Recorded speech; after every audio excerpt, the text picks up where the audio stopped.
Hey y'all, thanks so much for joining us today at The Heart. My name is Dominic Insenius. I'm the leader of this church community, and I'm so grateful that you have taken some time out of your day in your journey of faith to be a part of what God is doing here in the city of San Marcos. We have a saying around here, you don't have to go to church here to go to church here, and that means you are welcome to enjoy this message from your tablet, phone, or computer, wherever you're watching it on. Big things can happen when we expect God to move. So I pray today that God would speak to you through this message. The message today can encourage you and empower you to move throughout your week and what's next in your life. So enjoy this message. Stressed? Confused? Frustrated? Feel like you don't know the answer? Feel like you don't know what's next? Feel like you don't know how to do the things that you need to do in your life? What if I told you that I have the answers to those questions? What if I told you that you could live every day the way you wanted to? That you could live your dreams every day? What if I told you exactly what to do with your life?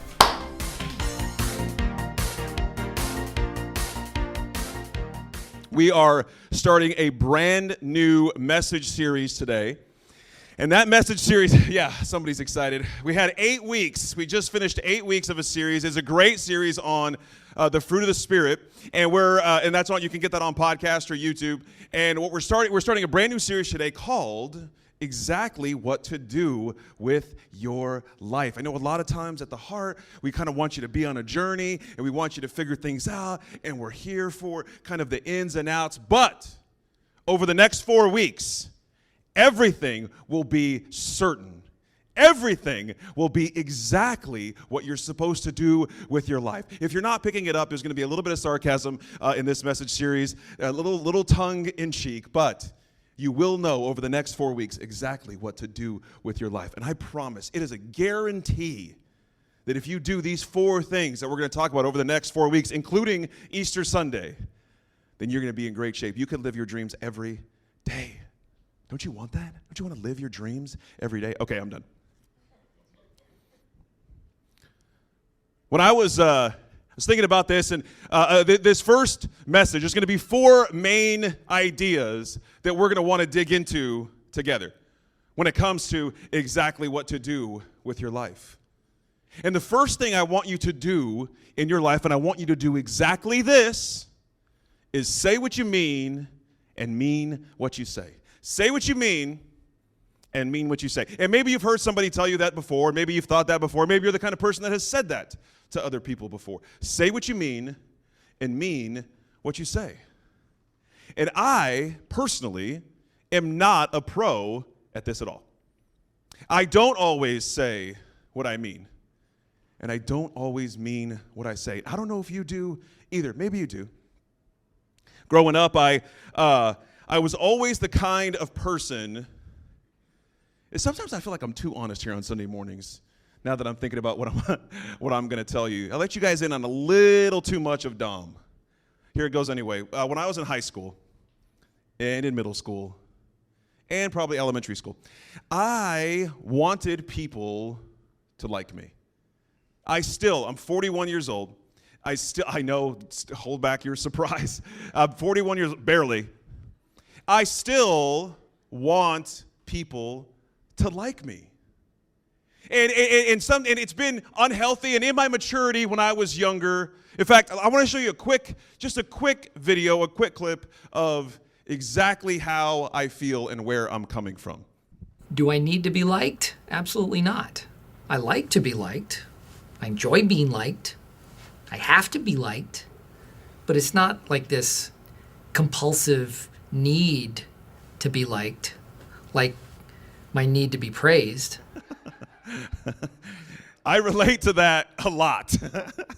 And in fact, so much so that other people in my life, I have no frame of reference for people who don't care what others think about them. Is there anybody in here where you feel like, yeah, I don't care what people think about me, I'm just living my life? Okay, wow. That blows my mind. My wife is one of those people, she's just like, yeah, I am who I am. Why do I care what people think? I'm like, how do you even do that? Is there anybody like me who thinks that everyone is thinking about them all the time? Okay, all right, yeah. Oh, God, what did I do? They didn't text me back. Oh, this relationship is over. This friendship is over. I just need them to like me. Now, I'm exaggerating a bit. I'm not stressing and losing sleep. Well, sometimes I do lose sleep over some people. But it used to be so bad where even if it was somebody I would never know. You guys, it's so bad. How bad is it? It's so bad that even when I'm driving and it's an appropriate time to honk. You know, sometimes you want to honk at people. Sometimes, some of you. Even then, I don't want to honk because what if they recognize my car and they see me later and they find out I'm at the Heart? I'm like, oh, this whole thing, this is bad. Does everybody on the road like me? Sometimes I have these really mean thoughts when I'm driving, and if somebody's like walking and on their phone, I want to just lay on the horn and scare the heck out of them. Does anybody ever do that or think about that? A little too honest. I never do it because I don't want them to recognize my car and then find me later. So maybe that's not you. Maybe you don't need to be liked like me, right? Maybe you don't need people to always approve of you. Well, let me ask you this. What areas in your life do you feel like you're not always saying what you mean? What areas in your life do you feel like you don't always mean what you say? See, in an effort to get people to like me when I was younger, I would kind of, well, yeah, I kind of like that movie too. What movie did you say it was? Yeah, I like that movie a lot. Didn't really mean that. Where in your life do you say things you don't really mean? Anybody, have you ever texted this? I'm on my way, and you weren't yet? You know what I mean? I'm not saying you're a liar. I'm just saying you didn't exactly mean what you said. I'm on my way. And on your way means getting into the shower. You know what I'm saying? Almost there. Right at the light. Where in your life do you not mean what you say? Why does that matter? What's the big deal? What's the big deal if you say, I'm on my way and you're not? Big deal. What does it matter if you say almost there and you're not? What's the big deal? What does it matter if someone says they like a band and you say you like that band too to connect with them, but you really don't? Why does that matter? Well, you're in luck because today I'm going to tell you exactly what to do with your life. It matters because words matter. Our words matter. The words that we say matter. Did you know, and this is from a recent study, words are the number one way we communicate with each other. It's a fact. Words matter. So what I want to do today is I want to get into a verse of Scripture. And if you're not familiar with the Bible, no big deal. We're going to look at a verse in the book of Matthew. Now, Matthew is one of what they call the four Gospels. Matthew, Mark, Luke, and John are these four different books, these four stories, and they basically focus on Jesus' life on earth, okay? Some of the things that Jesus did, some of the miracles that Jesus was a part of, some of the things that Jesus taught. And so in this particular part, the part of the story we're going to be reading in, it's referred to as the Sermon on the Mount or the Message on the Mount, and it's for about a chapter and a half, almost two full chapters. Jesus is kind of he saw some crowds gathering, and he said, why don't we climb up this hill?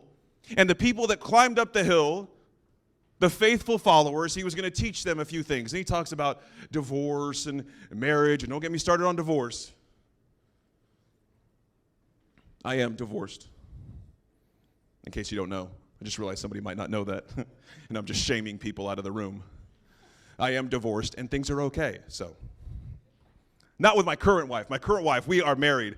Don't even tell her I called her my current wife. Don't anybody ever tell her that I called her my current wife. Yeah, can we cut the live stream? Oh my God. She's not here today. Good thing. Let's all try to move on, shall we? So in this part of the story, Jesus talks about empty promises. And so we're going to read chapter 5, verse 33 to 37. It says, and don't say anything you don't mean.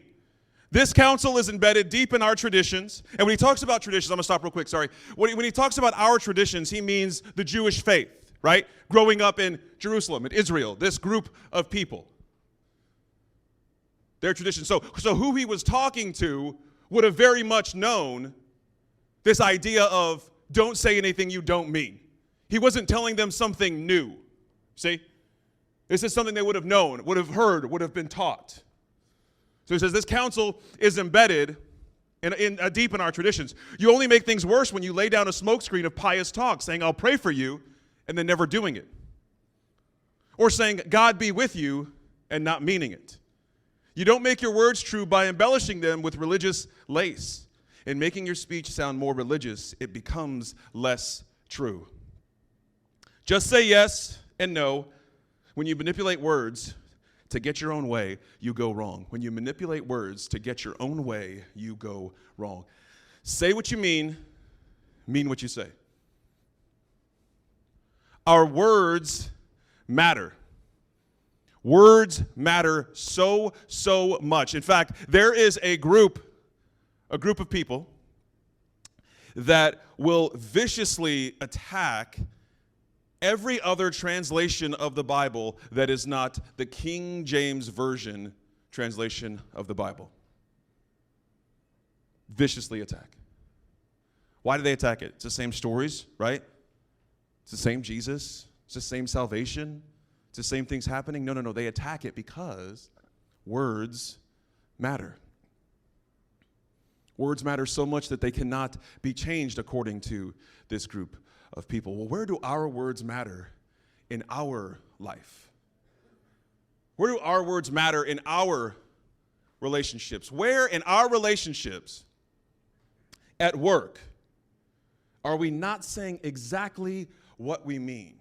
Where in our relationships do we not mean exactly what we say? Well, if I can tell you today, if I can prompt you today, if I can challenge you today with exactly what to do with your life, it's to say what you mean and mean what you say. And I got to tell you, I am probably saying this to myself more than to you. In fact, if you're taking notes, I want you to write this down. If you don't say what you mean,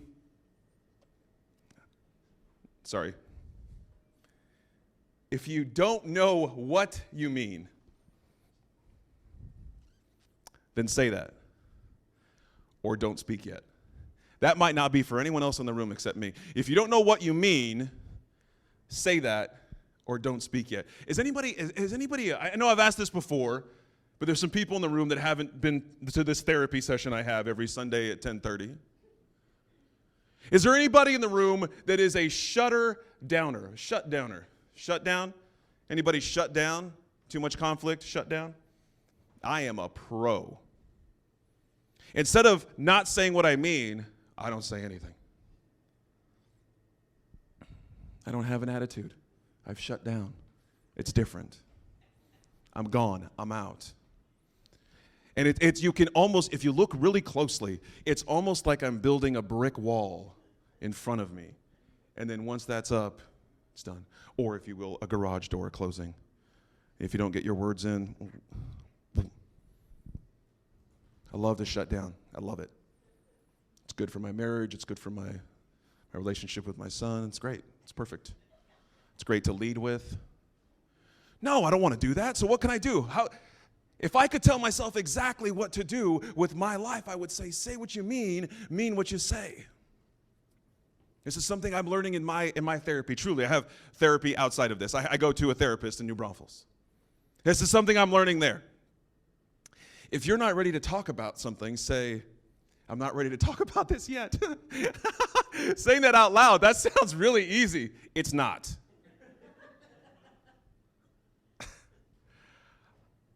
That sounds so simple to say that. You know what I'm afraid of? I say, I'm not ready to talk about this yet. And somebody's like, oh, really? Talk about what? I'm like, oh, man. Now I'm in for it. Nothing. I'm going to move to another state. We're closing the church. We have deleting my Facebook and Instagram and everything else. That's how committed I am to shutting down. If only I were as committed to saying what I mean as I am to shutting down, maybe some progress could be made. So where are you in your life not saying what you mean? Do you mean what you say when you say it? If you're taking notes, I want you to write this down too. The more you mean what you say, the less you need to keep track of what you've said. The more you mean what you say, my mom is digging this. This is my mom up here. The more you mean what you say, the less you need to keep track of what you said. Now, again, this is not a message about don't lie. This is not a message about not lying. This is a message about having integrity with what we say. And I'm telling you, it's different. If you're lying about something to somebody, that's something else. I'm not talking. I don't have the authority to speak into your life to tell you to stop lying. You got to live your own life. But I do have the authority to tell you exactly what to do with your life. And here it is. Say what you mean what you say. If you say what you mean and you mean what you say, then you don't have to keep track of all the things that you've told people. You don't have to remember, like, okay, what did I tell this person? Did I tell this person that I did like this band? When I was younger, how old is this guy? When I was younger, I really liked the band Linkin Park. Anybody old enough to even know what that means? Yeah, Amber thinks they are the worst band in history. And every now and then I'll be like, hey, can you play One Step Closer by Linkin Park? She's like, oh my gosh. I'm not recommending you go listen to it, but it's a bop for sure. So I have to, you used to have to had to remember to, who did I tell this to? But if I was the kind of person who could step into who I want to be, if I was the kind of person who could step up into this person that God is growing me into, and I could say, all right, well, I'm just going to say what I mean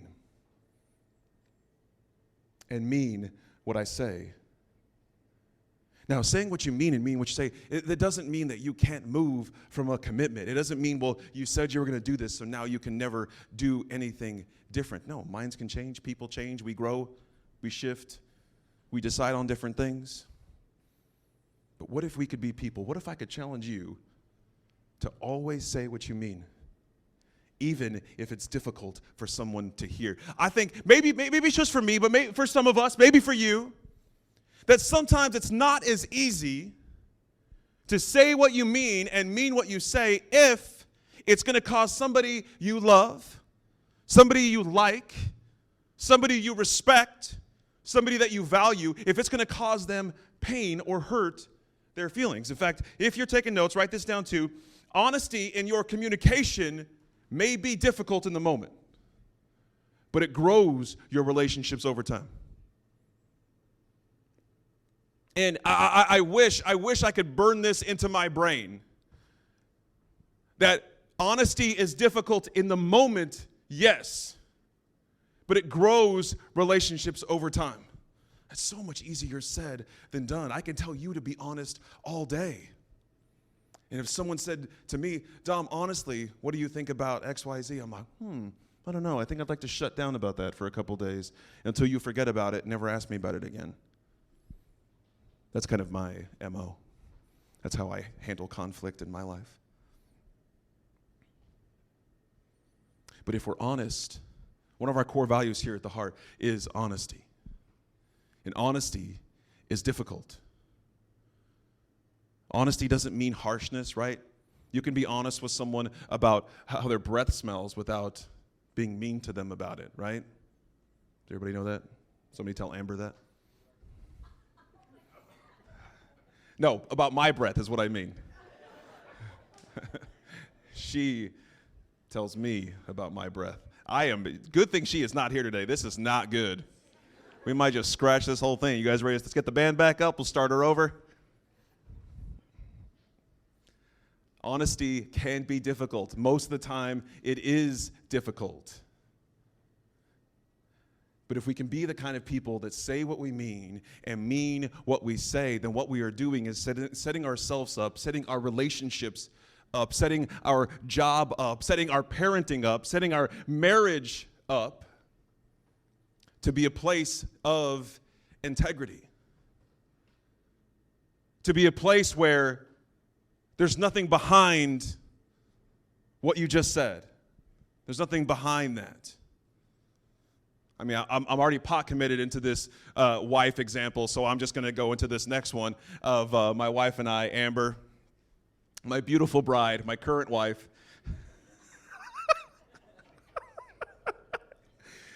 Coming up in April 29th, we will have been married 16 years, okay? So that's, yeah. Currently married 16 years. I forgot what I was saying. What message series are we in? If we can be the kind of people who can say what we mean and mean what we say,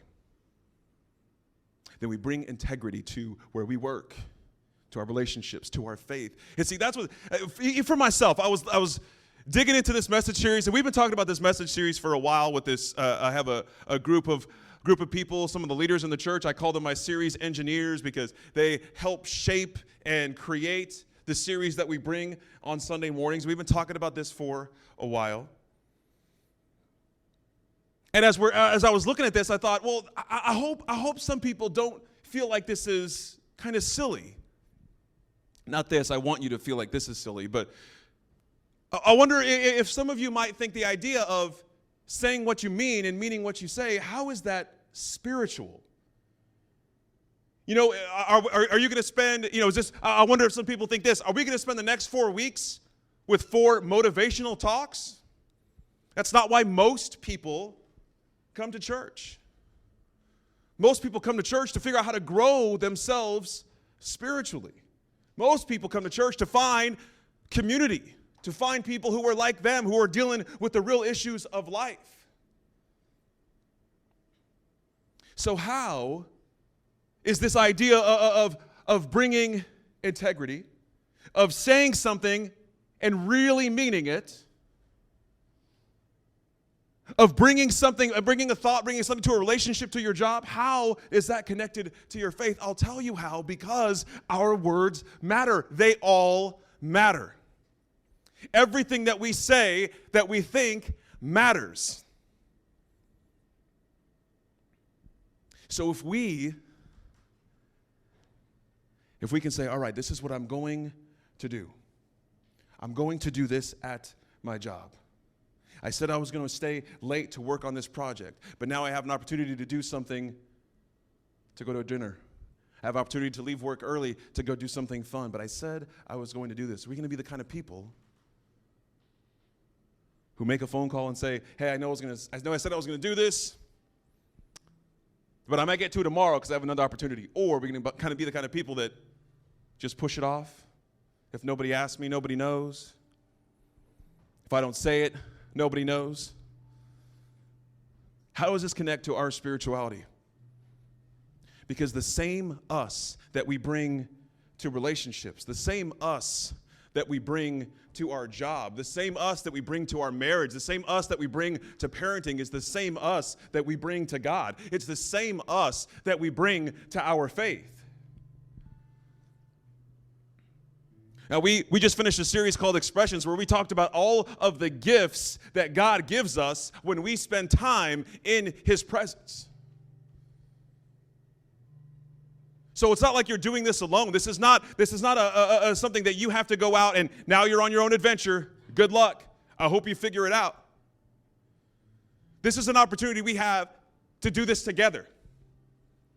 Next week for Easter Sunday, I'm going to be talking about, I'm going to have a message where we talk about how what Jesus did was for us.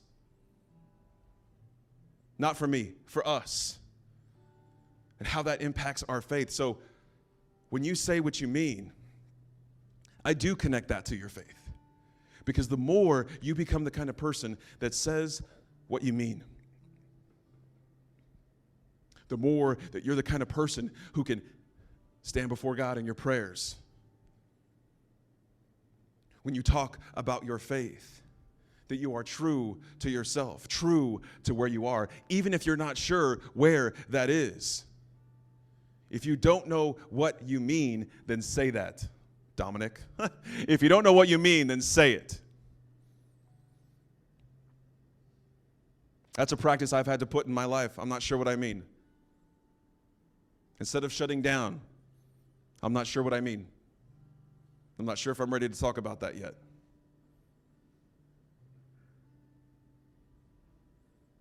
You know, for a lot of us, I'm not telling you something new. You know, it's probably not revolutionary to you to hear, well, just don't lie about things. It's not about lying, though. It's about committing to what we say we're going to do. And don't commit until we know. And if we don't know, say we don't know. I know that sounds super simple, but there's a lot of things that I read throughout the Bible that seem super simple. And it just takes a while to work out. There's some things I was told as a kid that seemed super simple. Some of you might have heard this before. My grandma, my mom's mom, she would always tell us when we left her house after hanging out, she would always say, be good so they won't get mad at you. Be good so they won't get mad at you. And I would say, Grandma, that's a lot easier said than done. I see what you're saying. Doesn't work that way. So here's a challenge I have for y'all this week.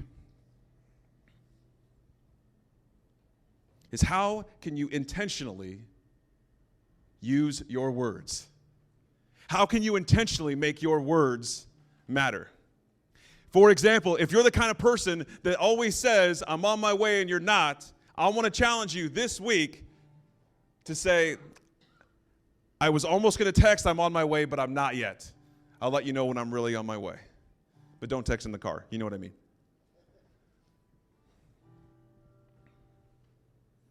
I used to think that when I was a kid, I used to think that older people had it figured out. And now I'm older, and I know that was a lie.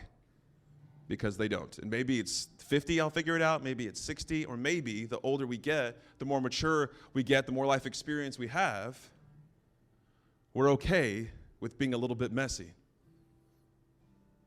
And when you take the time to say what you mean, life is going to get messy. That's why I said honesty is difficult in the moment. But I want you to do it. If I could tell you exactly what to do with your life for just one more second, it's to say what you really mean. So this week, my challenge for you is to be intentional just one time in the next 7 days, just one time,